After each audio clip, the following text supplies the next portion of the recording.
Live from our 7 Tasmania studios, your nightly news with Joe Palmer begins now. Good evening everyone. A man in his 50s has died in hospital after he was allegedly struck at a Hobart bar just over 2 weeks ago. A teenager was arrested and charged with assault following the alleged incident. We now cross live to our reporter Louise Hedger, who joins us from the Mobius Lounge Bar where police say the incident took place. Good evening, Lou. What do we know about this alleged event?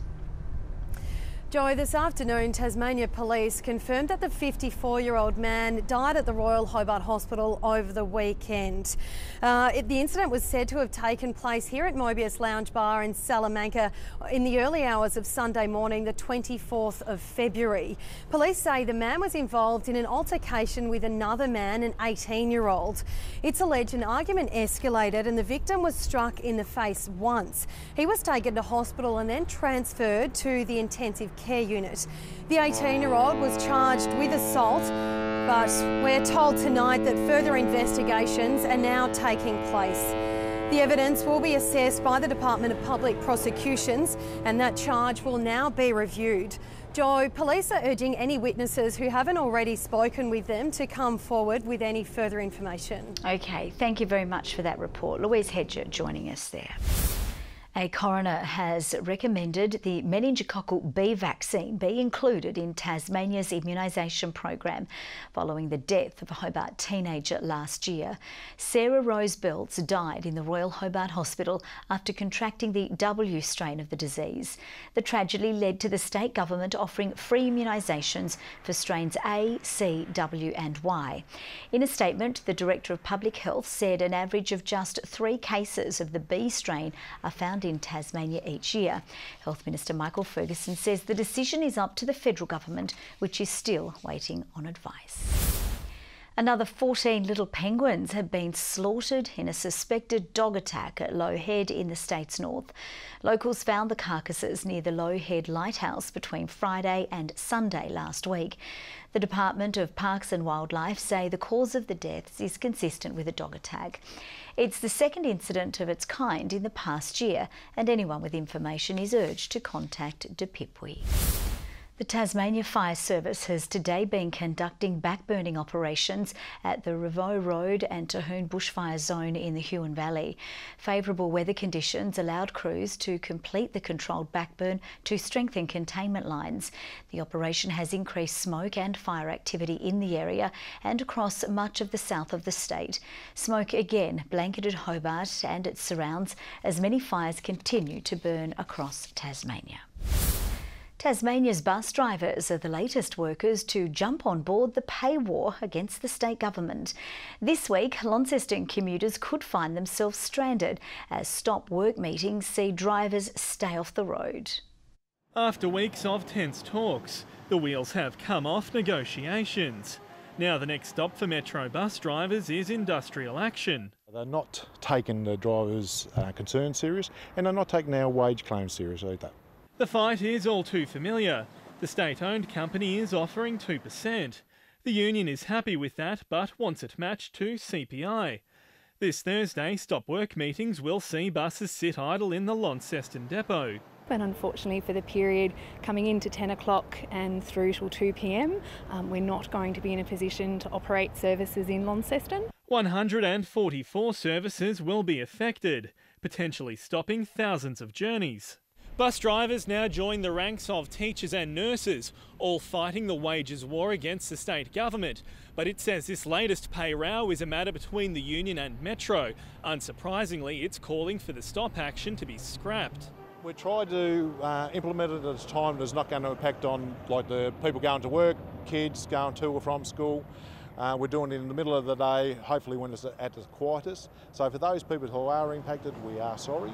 Similar action could follow around the state if both sides can't agree. Commuters are advised to head to the Metro website before travelling on Thursday. Sean McComish, 7 Tasmania News. One of Australia's most powerful women has told a captivated Tasmanian audience we still have a long way to go if women are to be treated equally in our country. Former Liberal MP Julie Bishop spreading an inspirational message as International Women's Day approaches on Friday. An influential figure in Australia for 20 years. As Liberal stalwart MP Julie Bishop approaches the end of her political career, she had an important message for Tasmanian women. It's quite clear that we have some way to go in addressing the issues of gender equality and discrimination.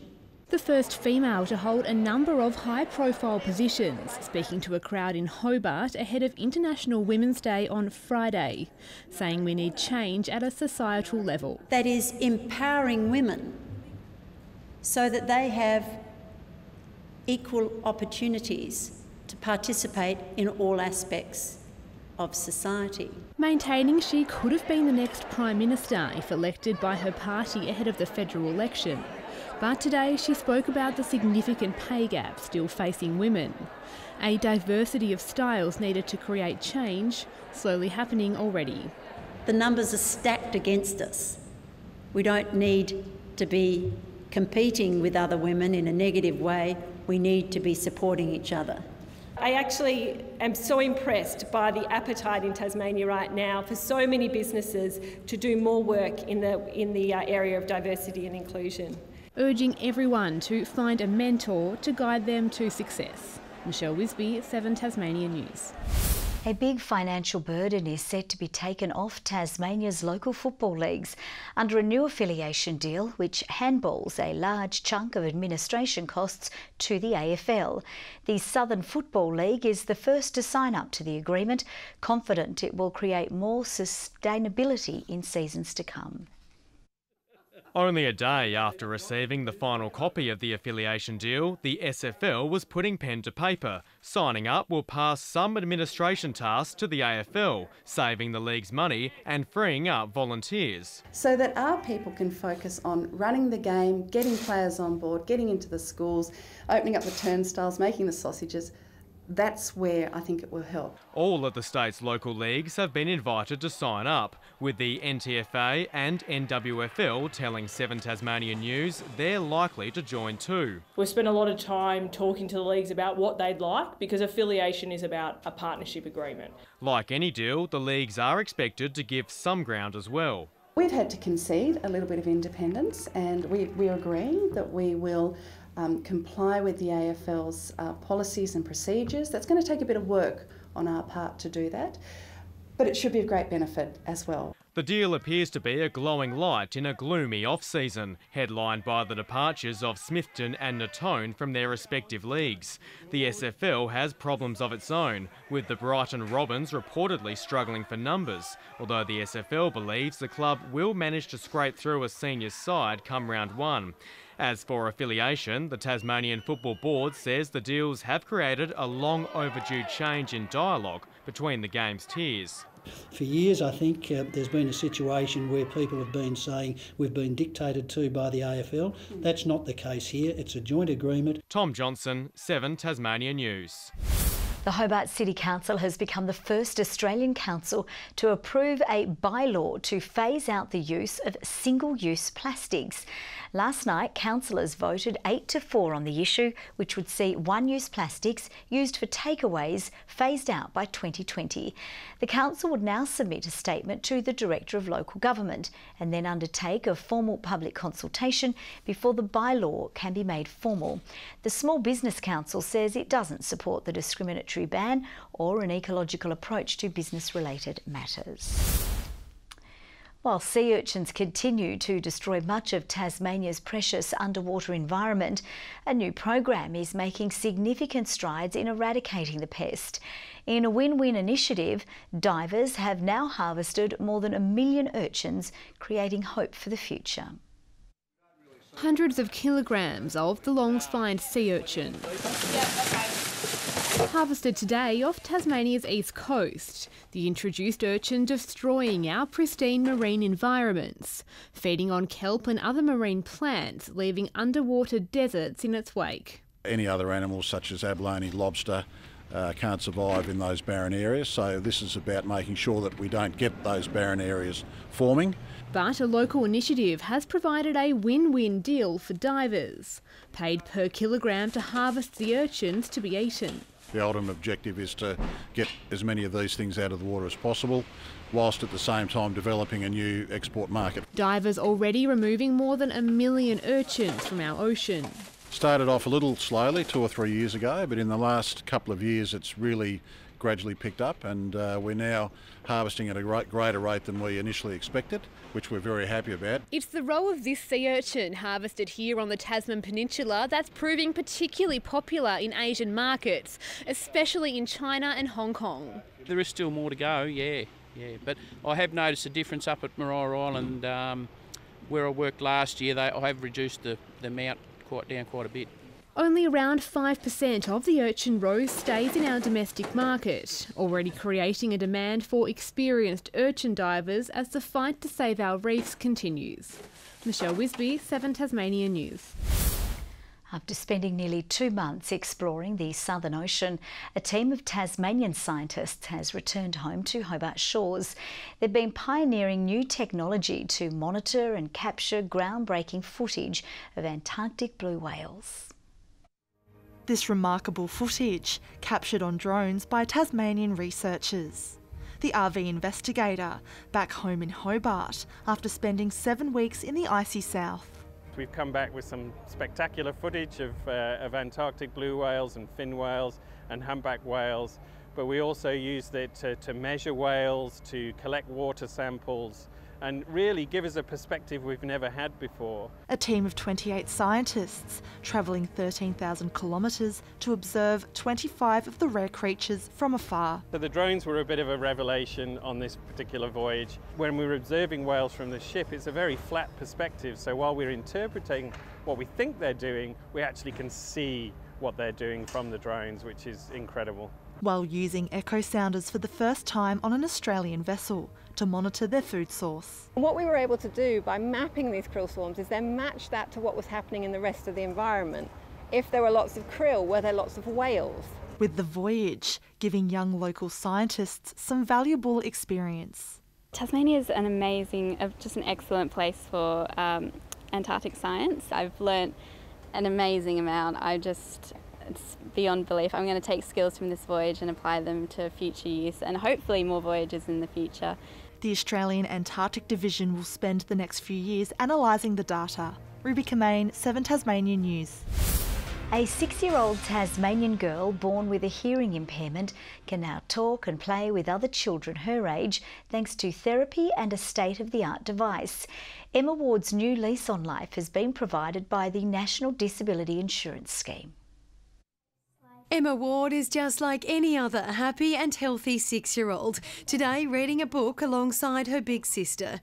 But during her short life, she's had her fair share of medical appointments after being born with a hearing impairment. She didn't start talking until she was about 2.5, 3. We had real issues with her speech.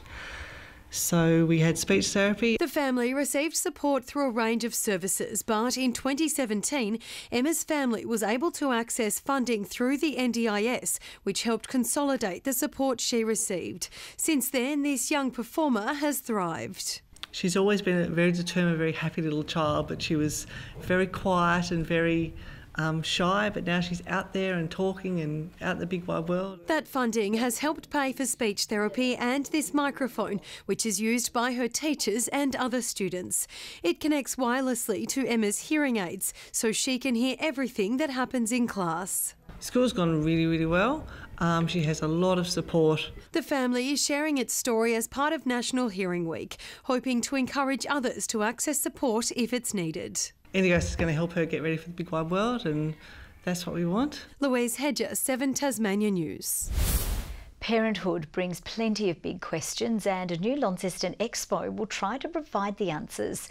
The All About Babies showcase will help parents or those expecting navigate the challenges of starting a family. We needed to create an event so we could allow young parents and parents-to-be to really know what's available, to really know the sources, the services, the support. There is really nothing like this in the north and now nothing in the States, so it's about providing something for all of Tasmania, just so they have a one-stop spot where they can just come and gather as much information as they can about all aspects of parenting. The showcase will be held at the Albert Hall on Sunday, August the 11th. Riley Meredith sent shockwaves through Victoria in the opening stanza of Tasmania's Sheffield Shield clash. His figures of 3 for 69 included the wickets of the home side's 2 openers.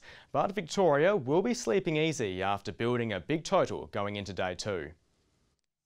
Without Tim Payne or George Bailey, this wasn't Tasmania's best side on paper. But if the Vics thought this would be easy, they had Riley Meredith to worry about. He went straight through captain Travis Dean first, then backed it up by sending promising young gun Will Pekowski packing for a duck.